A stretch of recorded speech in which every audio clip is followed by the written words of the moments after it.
Tony Jacobs, thank you so much for inviting me to your favorite bar in Japan. Thank you very much, Gary. Shall I tell you a bit about the bar? It's probably the Oh, most memorable setting I've been to. where is it exactly? It's in Japan. It's in the Hyatt Regency, and it's a fantastic bar that overlooks the whole cityscape. It first came to prominence in the film Lost in Translation. Scarlett Johansson and Bill Murray as two very unlikely people traveling the world, globetrotters, finding themselves in the bar and taking comfort in each other's backgrounds. And I was lucky enough to go there on a study tour, and me and some very good colleagues were up there, and just looking across the skyline at night, watching all the red lights and all the tall towers.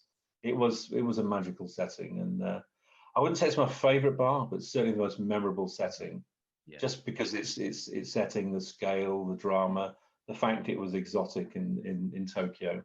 No, wonderful place, wonderful place. I've never been to Tokyo, but while we're here still, isn't cultures that you experience still fantastic when you travel? In particular, I guess, to the APAC region. Interesting, and I've been reflecting on this recently, and the whole COVID thing, and the whole hygiene situation we find ourselves in. Coming out of the very hotel that I just mentioned, it was apparently in Japan it's very bad form to sneeze.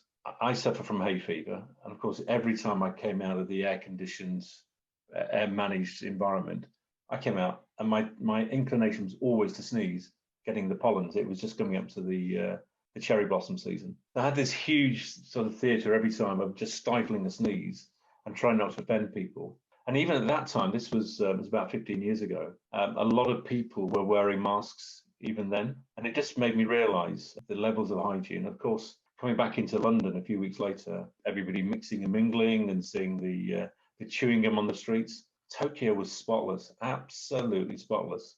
Okay. And the people gave themselves social distancing. They found a way of navigating around each other without the hustle and bustle. So a very, very civilized society from my recollection. It's interesting because I recall either in the Rugby World Cup or maybe the Soccer World Cup that the supporters cleaned up their part of the stadium after they left. So the guys, they said it was cleaner than when they actually went in. So That's obviously, right. yeah, it's obviously part of the whole culture of their living. So we're sitting here, we're in this wonderful bar. Who, living or dead, would you love to have sitting beside you there for a chat?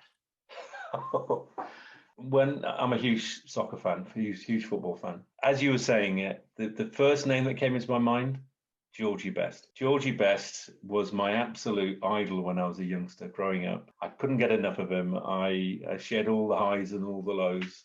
Heartbroken when he left Man United, delighted when he came back. He was an absolute idol. Of course, George was very fond of the drink, but I'd love to have been sitting there talking about football, talking about his life, hearing his experiences. I'm lucky enough to have met some footballers. I met Kevin Keegan, a few years ago, and he was great at telling stories.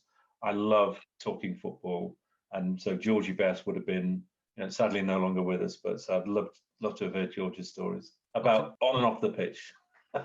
It was an extraordinary time, 60s and 70s, for so much and change. And they were really, it was like social experimentation stuff, the superstardom and the fifth Beatle and stuff. But when we look back, and maybe it's about all generations, I'm looking at a documentary myself at the moment, and Jock Stein, Bill Shankly, and Busby is the pillars, the three pillars.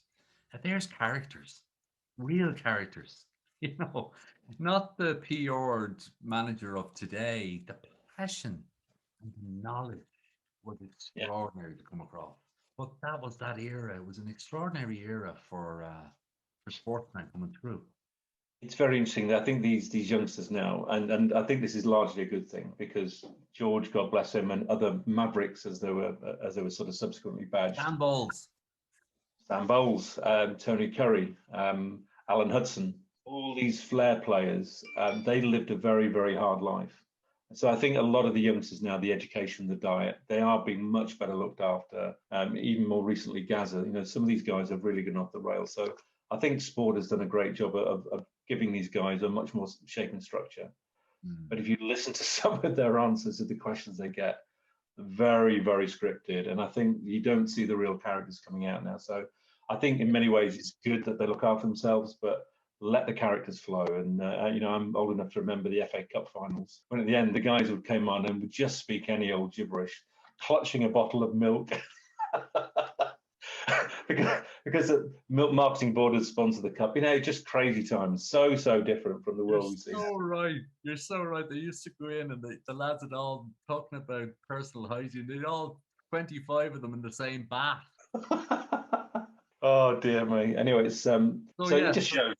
Georgie Best. Yeah, what a wonderful player. There's no doubt. Would there be a book in you? Would you ever consider writing a book about anything? And if it was, what would be the title? Oh, that's a tough one, Gary. I'd say that there's a comedian in me desperate to get out. I'm a huge fan. Again, going back over the years, I love comedy on television. I love comedy writing.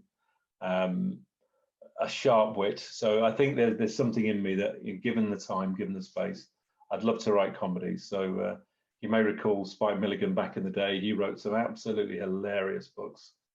Tom Sharp with the Wilt books and things like that.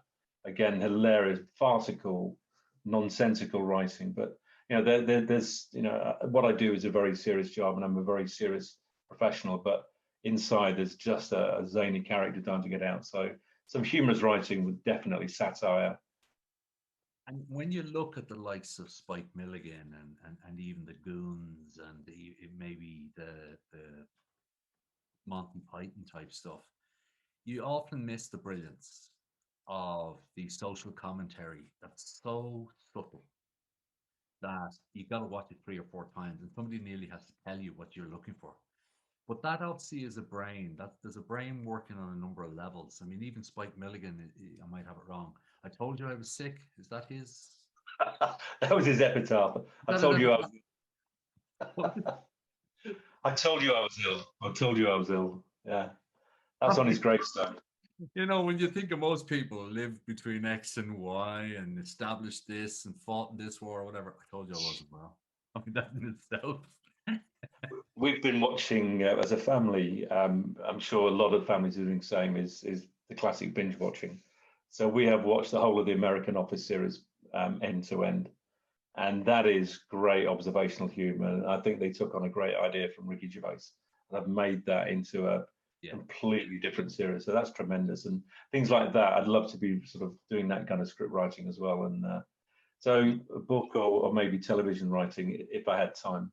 Because the other side of me, Gary, is I've learned a lot in my career. I've made some terrible mistakes. I've lots of situations I'd go back and do differently, but in aggregate, I'm very happy where I've got to. But I'd love to be able to share some of the experiences, things I've learned around not necessarily the formalities, but the informalities that make business easier, and just be able to coach people and share some of those experiences. And I think everybody's got a story to tell. Everybody's got experiences to offer. And I think as you get into a sort of later part of generation is almost like the more you have to tell, the less people want to listen to you. But I think there's this, the benefit of experience. And often I find that my children's friends will listen to me, whereas my children won't. But how do we share those experiences and share the stories? Well, there's an old saying, isn't there, that experience is just a label that we call all the mistakes we've made in the past. And with that, Tony, I think it's been short and sharp, but it has been insightful. You look very relaxed there. I really like your gaming share. Are you a gamer, or is it just you're just sporting this look today? My sons absolutely hate the fact I've got it. They are ardent gamers. I just wanted somewhere to sit comfortably, so it gives me all the support I want. So I don't have time anymore to do that. So what a wonderful engineer. Let's get the function first and the form, whatever. I know it doesn't look great, but it's very comfortable. Oh, I think the opposite. I think you look like a millennial with the glasses, at least you've hair to brush. But anyway, bye, Tony. It's been a real pleasure. Good to see you. Say hi to everyone. Bye-bye.